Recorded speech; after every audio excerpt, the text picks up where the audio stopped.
欢迎收听华瑞投音观点。全球汇市正在经历一场我们这辈子从未见过的能量大洗牌。根据高盛最新发布的全球外汇交易报告，标题极其沉重，叫做 The Gulf Between， 也就是难以逾越的鸿沟。这不仅是一个经济术语，更体现了高盛对全球财富分配失衡的人文担忧。这场鸿沟的源头并非单纯的货币政策转向，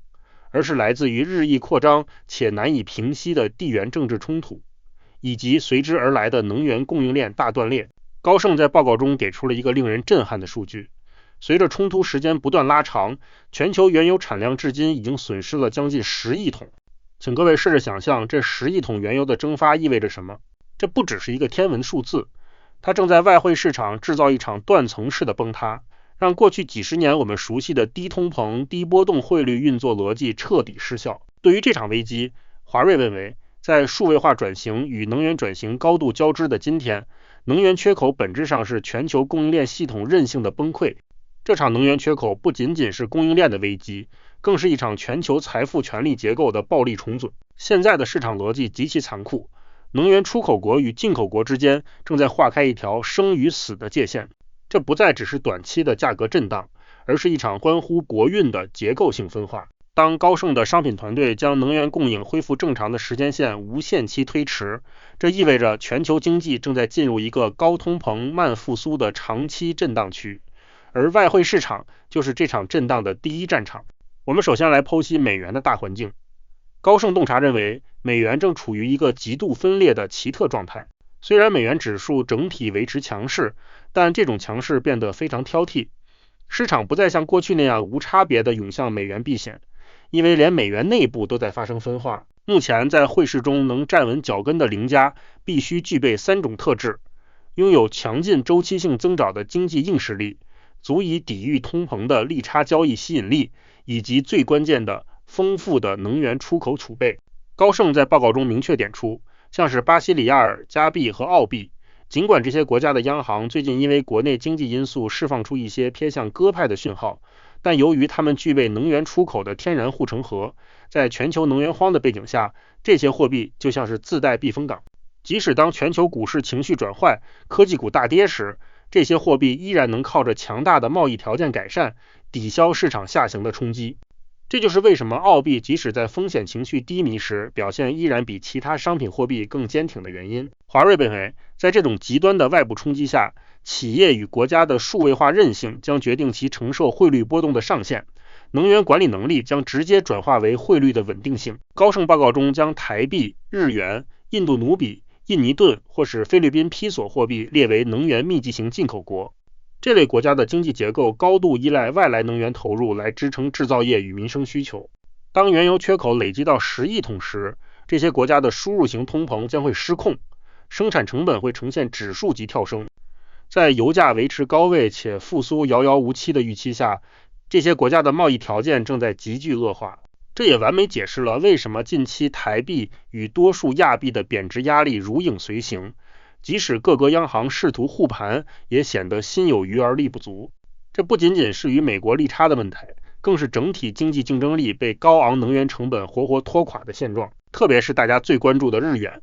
目前全球数万名交易员都在紧盯日本财务省与央行的最后防线。高盛研报披露，日本政府在4月30日疑似动用了高达300亿美金进行外汇干预，试图死守160这个关乎日本国运的心理大关。但高盛对此泼了一盆冷水，他们认为这种逆势而行的干预效果往往是短命且昂贵的，这就像是在试图用双手挡住决堤的洪水，因为日本政府是在对抗强大的宏观基本面惯性。为什么高盛对日元这么悲观？因为目前的日元贬值是由坚不可摧的宏观逻辑驱动的。回顾2024年7月，当时的干预之所以成功，是因为碰上了美国通膨数据转弱，联准会降息预期升温的完美风暴。但2026年现在的时空背景完全不同，美国劳动力市场依然韧性十足，高盛甚至因为能源溢出效应再次调高了美国的通膨预测。这意味着联准会降息遥遥无期，甚至存在再次升息的隐形威胁。加上全球能源冲击对日本贸易赤字的持续重击，日元的贬值压力根本还没见顶。高盛预警，除非全球增长出现断崖式崩跌，或者地缘冲突立即平息，否则日元的跌势很难单靠日本银行抛售那点美债就能彻底扭转。160大关可能只是另一个下坠的起点。接着我们把目光转向欧洲，这里隐藏着一个更大的陷阱。欧元目前的平稳可能只是风暴前的宁静。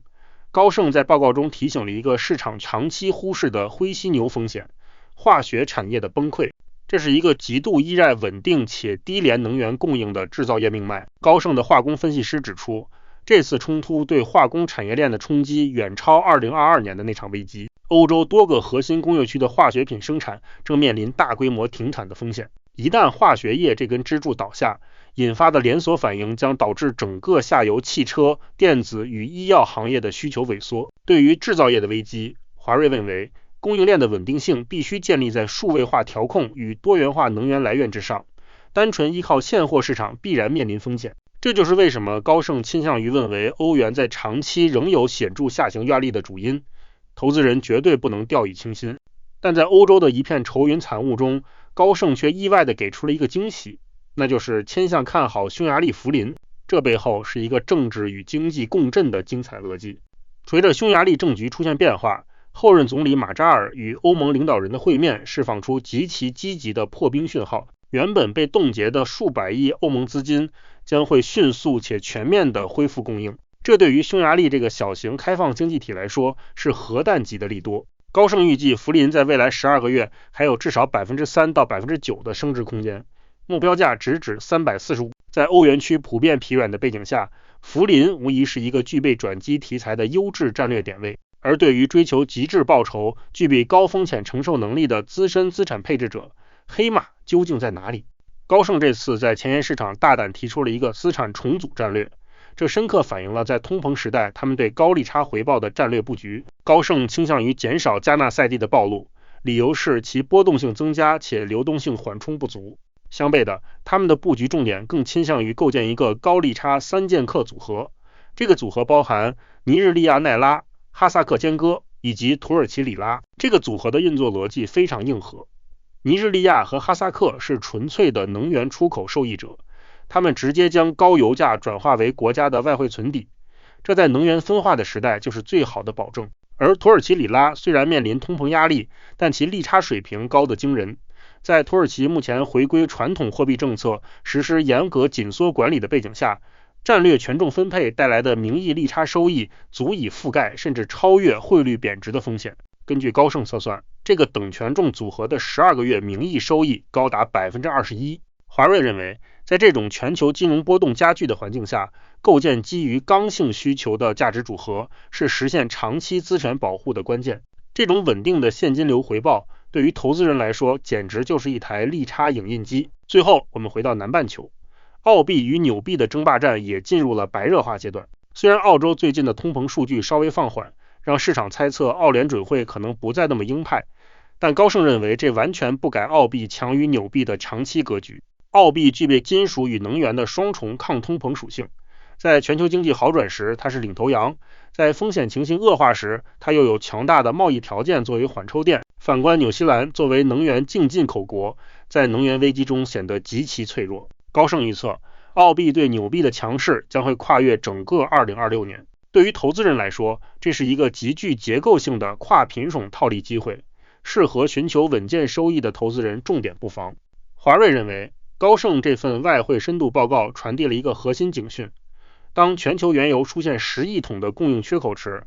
外汇市场就再也不是比拼谁的 GDP 数据漂亮，而是比拼谁的手里握有真正的能量代币。台币、日元、印度卢比等能源进口型货币正站在这场巨大鸿沟的弱势那一边，承受着生产成本上升与本币贬值的双重夹击，短时间内恐怕很难看到隧道的尽头。在这种极端分化的行情中，投资人必须认清现实，盯紧全球能源储备与出口国的护城河，比盯紧任何央行的口头干预都来得重要。因为在绝对的能量缺口面前，货币政策也只是一张薄纸。以上就是本期节目的全部内容，感谢各位的观看，希望今天的内容对你有启发。如果您喜欢我们的内容，欢迎追踪华瑞。若您对加入华瑞有兴趣，或是想要与我们进一步联系，欢迎随时与我们联络。